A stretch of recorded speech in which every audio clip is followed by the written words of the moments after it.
What is going on, everybody? It is Maxwell at the Virtual World Society podcast here at AWEEU in Vienna. Beautiful, beautiful Vienna.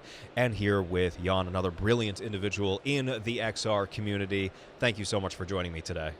Yeah, it's my pleasure, Max, to be here and looking forward to a great conversation. Absolutely. So AWE, is this your first AWE? Have you been coming for a few years? Oh no, I didn't count the AWEs I was attending, but definitely not the first. Back 2017, 18, something like that. 2017. So 7, 8, 9 different AWEs that you have been to. And do you usually go to the Europe one? No, it was a mixture. It started with the US one, which is a little bit bigger than in Europe, but also always being Europe and the US, because I am located here in Europe, so it's also my pleasure to get people here, meet the people here at AWE Europe. Right. And what does AWE mean to you as someone who has been going for so many years? AWE is for me the community gathering.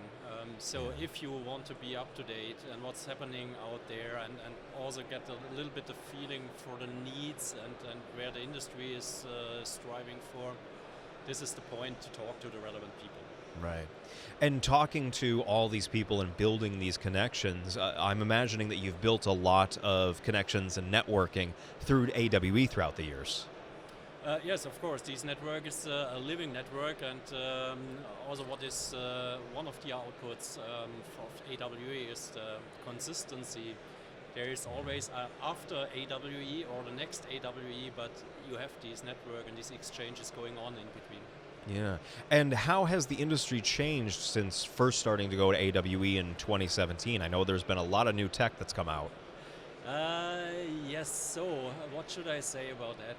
I guess the industry is getting more and more major, and this is when it started there was this hype around XR, and I gave a talk that time about expectations and these discussions. XR is dead and VR is dead, and we have the new buzzwords such as the metaverse.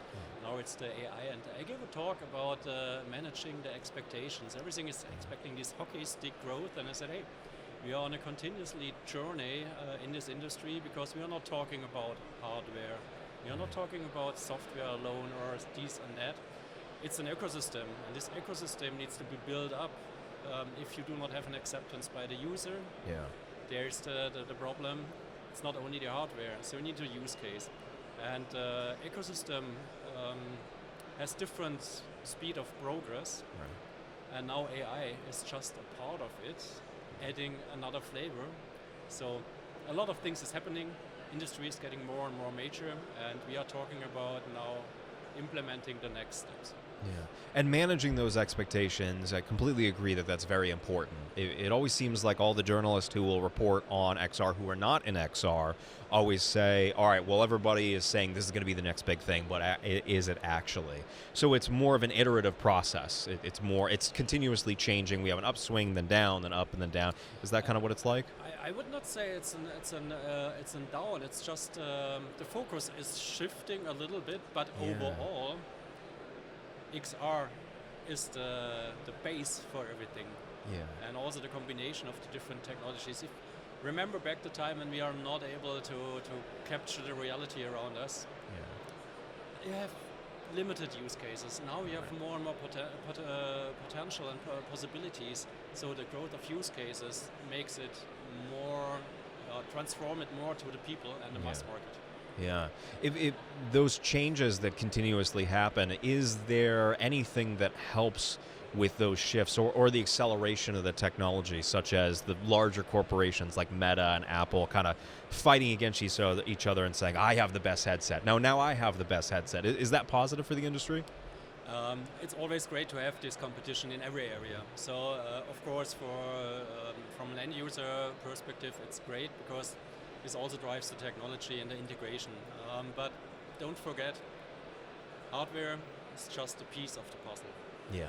And so when it comes to how to create content, meaningful content, or how to create content, you need to have these specialized 3D artists, limited resources on the market, now with the help of AI, we are starting also to democratize this part of the puzzle. And Yeah. so step by step, things are moving forward. And this is why I say we are still on a journey. Yeah. Um, And it seems like AI now is on the upswing, especially with the general public. And with that upswing as far as its popularity, how do we manage our expectations with AI?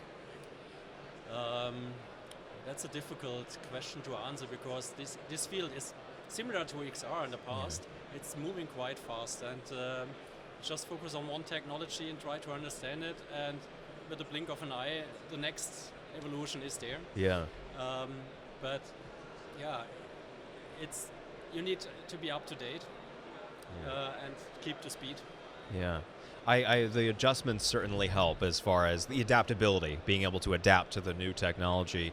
It always feels like it is going so quickly. It's, the new version of ChatGPT, new APIs, new integrations. They keep accelerating. And there's definitely a lot of colleagues that I have in academia and professors who feel a little stressed out by the new technologies that continuously come out. So is that adaptability important, especially for them? Yeah, and I'm also not the youngest one, but this is you need to figure out what is your goal. Not hop on technology. Yeah. What is the goal? What you want to reach, and then the technology comes second. Yeah.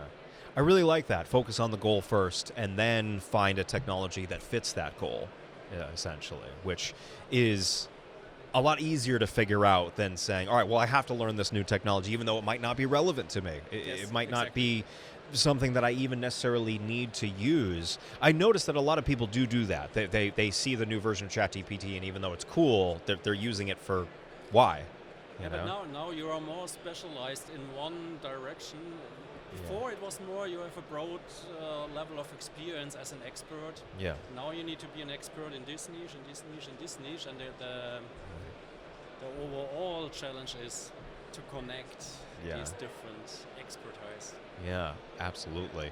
Well, I greatly appreciate your wisdom and what you've shared with me today, just because we need to hear from the experts. We need to hear from those that are familiar with these technologies to have an understanding of it. And even that alone, just focusing on the goals first instead of the tech itself, is tremendously helpful for teachers or pretty much anybody who wants to get into, not necessarily this business.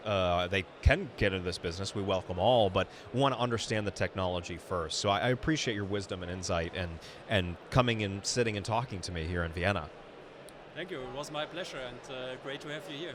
Excellent. Well, thank you so much. Once again, it is the Virtual World Society podcast. I am host Maxwell McGee, and we're going to be here today and tomorrow for AWE EU, and we'll talk to you next time.